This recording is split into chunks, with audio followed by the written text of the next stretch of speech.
Hello, in front of me I've got Mazda CX-3. In this video I'll show you how to connect your car to Wi-Fi.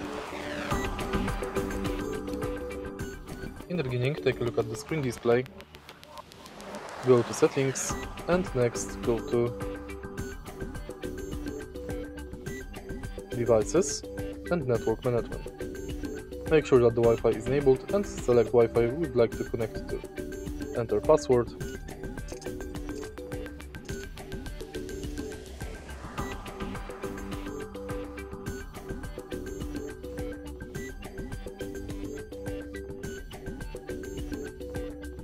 connect,